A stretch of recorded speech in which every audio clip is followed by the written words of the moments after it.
Hello everyone, this is the LEGO Overwatch Watchpoint Gibraltar set, and players of the game will readily recognize that this is based off one of the scenes from the map in-game of the same name.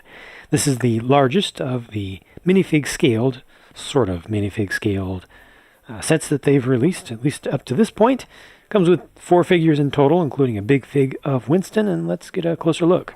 Down here at the base is the drone charge station that is the final checkpoint in the payload escort mission that's played on this map. This is a printed large dish piece, and that same piece is also made available in the Tracer vs.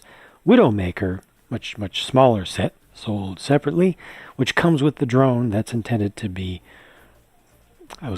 driven up to this, hovered up to this, and it would just get connected to the base with a little 2x2 clear brick underneath that makes it look like it's just above the ground.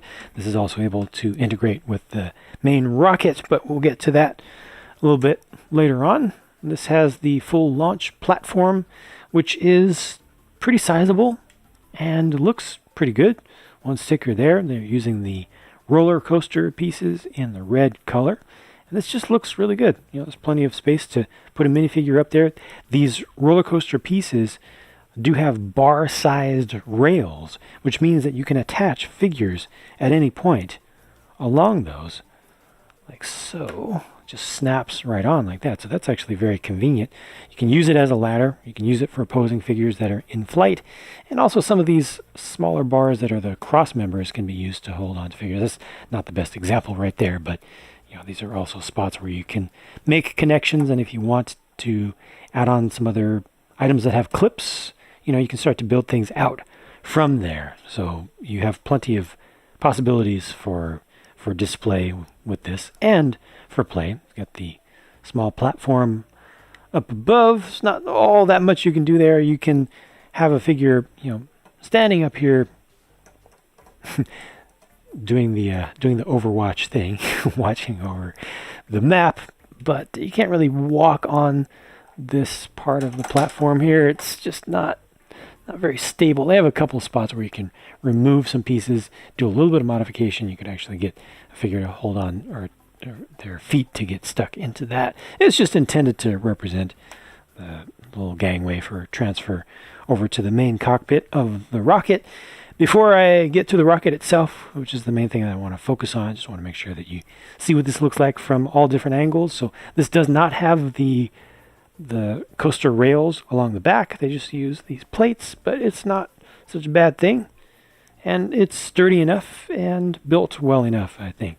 And the entire rocket is able to just sit there. It's not attached with any studs or anything. It's very convenient to get it to actually launch. And there's a little bit of detail around just to keep things interesting. The so-called rocket is like a vertical launching space plane. It's very sleek. I think that the shape is pretty well captured here in Lego form. The cockpit up front is able to just accommodate one single figure. And they've got just a control yoke there. This next section opens up just a little bit to give you some ordnance there that can be fired out. That's actually on a ball joint, so you can bring this out and turn it around and face it in different directions for defense, I suppose. This is like a second cockpit right here. Figures have to stand in there. Got a small console. It's just a printed piece down below. And then you have the main cargo area in the back. Now, on top of this is where you can place the small drone. You can connect it. It's supposed to be a charge port up there. You can just connect this directly however you want. And, I mean, that looks good. It almost looks like it was designed to go there. Like these two were designed to go together. Well, indeed, they were. So that's all good. You could also leave a spacer between there if you want to leave the 2x2 clear brick. It's used as a stand between the two. I think it looks better just to keep them all together. Again, that drone, that separate craft, is sold separately, so it's not included in this. I just wanted to show how those go together. Got your engines back here, some small winglets or stabilizers. You can change the angles of these if you want to. I don't know why you would want to. Maybe just to change the look of it a little bit. I guess that's not bad. Not bad. But all of this back here is intended to open up. You can open the top like so, and then the sides also open out. This cargo area is very empty by default, and they don't really give you much to put in there at all. The most important things are the banana and peanut butter for Winston. They mention, Lego does, in their description that this is a large enough area to actually carry Winston, but to make that happen, you need to remove his pack and lay him down. I think I can get that to work like that without removing his weapon. And there we go. Yeah, does that quite... No, it doesn't quite work yet. Need to get that foot down a little bit farther. Come on, get down there. So it's not like it really accommodates him properly. You know, he can stand up with everything open, but I think if I remove this weapon, then it's going to work out. It's just not the best accommodation. And that's just a limitation. There we go. That's just a limitation of physics. You know, the size of the thing is limited, and there's only so much you can do with something this large. So at least you can transport him in there. It's plenty good for kids, but it would have been nicer if there was some ability to get him to actually sit down and, you know, look like he was not just being transported, you know, because he's actually supposed to go fly this thing off himself. He's not able to fit in either of the control areas, and that's perfectly understandable, though. This also has the ability to split into two separate craft, with the front section being very sleek and looking somewhat believable. I could just imagine these having some flexible control surfaces on the back, so you could actually do a re-entry with this part. Potentially has a single engine on the back right there. You know, so you can send one person off in this, and that leaves you with this, also with a cockpit, basically. This almost works for me. Almost. I like that. That's making sense to me. That's still looking cool, you know, as just an alternate form. You know, I don't expect this to be super sleek when you've broken half of it apart. Got a couple weapons up front as well. Those don't physically shoot, but the look is good.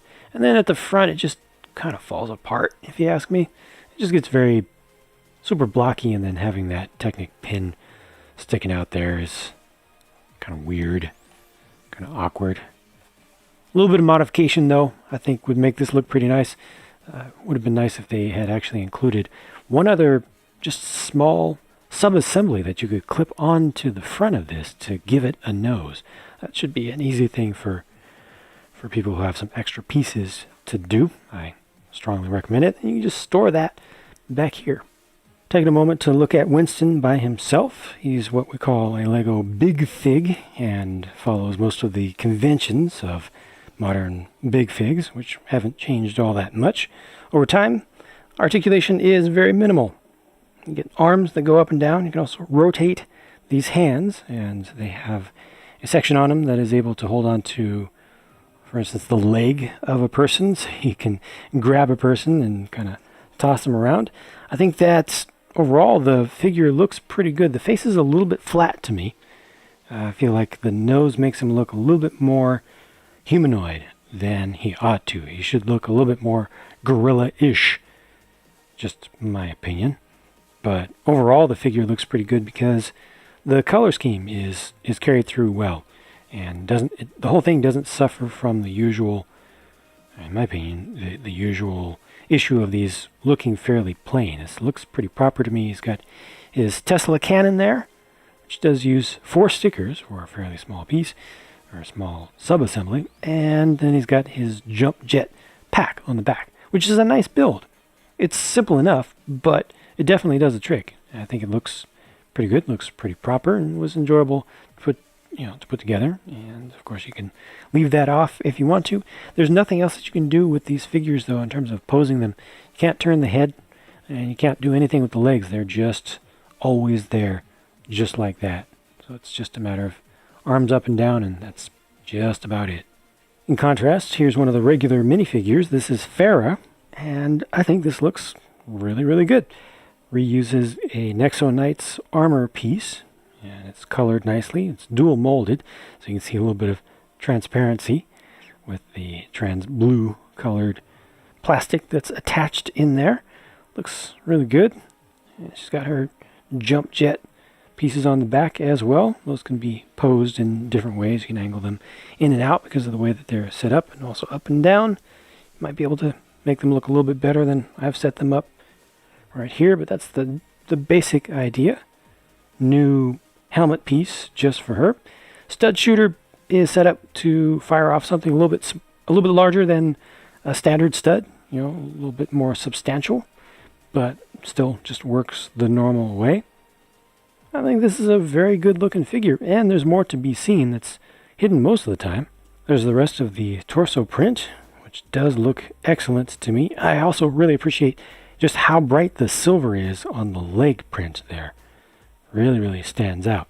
A good print for the face. It's unique. And there's the alternate face, also very expressive. There's a lot of print on the back of the torso that normally you don't see, because that's usually just kind of hidden away and covered up. Good stuff. Here is Reaper, and his customized kind of brick-built weapons there are supposed to be shotguns, his own special ones. They're built off the new blaster piece, here done in dark gray, new for 2019. The print on the face is not quite right. Wow, it really reminds me of Garrus from Mass Effect, the way it's done right now, because it actually has a little extra texture that's not supposed to be there. It's supposed to be much more clean looking than that, but I think that the overall effect of this figure is very nice. I feel like a lot of people will probably use this as a base too, for additional customization. Maybe bring in a different set of legs to get a little bit of print in there. It's too bad there's absolutely nothing down there, but it's not that bad. The cape, I believe, is a new shape for this year, and there's no alternate face to be seen on this one, which is okay, because he really doesn't need any. But look at that back torso print. Another thing that most of the time you just don't see. And it looks pretty good. But there's more still that you can do with this figure. Alternate leg piece included to put him into his Wraith mode. That's absolutely perfect for Lego. It's obviously the right piece, and it's wonderful that they included that as an alternate. I love it when Lego includes, just one extra piece that can make such a difference. It's great to have both options in one set rather than having to, get one version of Reaper in one set and another version in another just to get both of those options. Yeah, I really like that, and I really appreciate it. And last up, here's Mercy. Look at that torso print there. That's a fantastic torso print. It looks really, really good. And they tried to get that print to continue straight through into the hips and down to the legs. It's not produced, at least the one that I got, is not produced all that well. It falls apart just a little bit with the sharpness, with the crispness. But definitely the intent is there. I can see what they were going for. And, if I had gotten a little bit more lucky, probably would have gotten it to look a little bit better than that. I like the hair piece there, which is a dual molded part. Of course, she has to have the wings, and that's just an established pattern for Lego already. The staff, I think, looks fine and appropriate for her. The print on the back of the torso is just about as good as the print on the front, which is fantastic. And here you get to see probably the better of her two absolutely horrible, disgusting, unacceptably terrible face prints. The design is fine, but I don't really need to say anything much. This is one of those wonderful cases where I can just say, look, Lego has done a terrible job on something, and people won't come rushing to the defense of the Holy Lego, because it's just too terribly obvious that this is terrible. It just needs way more opacity, and just look at it. That's not even knockoff quality. That's particularly poor flea market corner stall knockoff quality or lack thereof. Like I said, this is probably the better looking of the two, which is a real shame. I don't need to harp on this very long because it's just obvious they just totally messed up on this. And they need to not do that. It's not the first time that they've done this or something like this badly in recent years, and it's not acceptable given that we pay, good, solid, premium prices for a solid quality product from Lego. And here are the last few things, just a small health pack, which is a printed piece there for the cylinder part, which is nice. It's not the best print, but it's not bad. I think it's more than good enough for what it is. And you get a couple extra projectiles for Pharah's launcher. While we're looking at really little stuff, here are the spare pieces, the leftovers, the true extras. So, a fair little assortment of things, including some uncommon colors, but nothing too fancy. The fanciest thing included in the set part-wise, aside from the printed dish piece for the drone charging stand or port, or what do you call it, station, is this. It's a brick separator part in the teal color. Sweet. If you want to see the rest of the pieces put together to create this set, you can check out my speed build over on my speed build channel. And I will link to that from the end of the review here and also from the pinned comment. I've been experimenting a little bit with some different things to hopefully make it an interesting experience for you to watch. Overall, I feel like this is a pretty decent set. I'm happy with it. Just looks pretty good on display to me. I especially appreciate the care that went into the tower. Oftentimes they'll just make things like that really small these days and not very well detailed, but this is nice. In terms of value, I think that the price is okay. Of course, I could ask for it to be priced lower, and I'm sure that these will be available for lower prices over time. The price to part ratio does not look great here on paper, but you do have to consider the fact that there is a big fig in this set, which always bumps up the price quite a bit. Those do cost quite a lot more to produce. It's not just a matter of the amount of plastic that goes into it, but the actual process for creation and also packaging. You also get these roller coaster track pieces, which are rather large and more expensive. That's a big printed piece. The volume of stuff that I get here, and looking at this on display, it looks like it's priced about normal, which is expensive. Lego is expensive, but I don't feel like it's a ripoff here at all. For anything except for the face for Mercy. If it looked like that, then that would be great. I actually saw a lot of people when I first bought this set. I think it was in the haul video where I showed all the sets that I had gotten. I saw a lot of people saying, please, say bad things about Mercy's face print. And I looked at the pictures on the box. I looked at the pictures online, the official pictures, and I'm like, well, it doesn't look that bad to me. I mean, I guess there's some subjective things you could ask about, how the eyes are done or the black outline or something. And I saw it in person, like, I get it, you guys. But yeah, that's very major low point of the set. Everything else I think is pretty good. The rocket itself is not overwhelming. I hesitate to say underwhelming. I guess the interior is a little bit underwhelming to me, but the shape of it is really nice. It looks so smooth in person. I think it actually looks really cool. So yeah, I'm happy with the set overall. Hope you enjoyed this review. Whether you like the set or not, feel free to leave a comment down below. Check out the speed build if you'd like to. I'll talk to you again soon.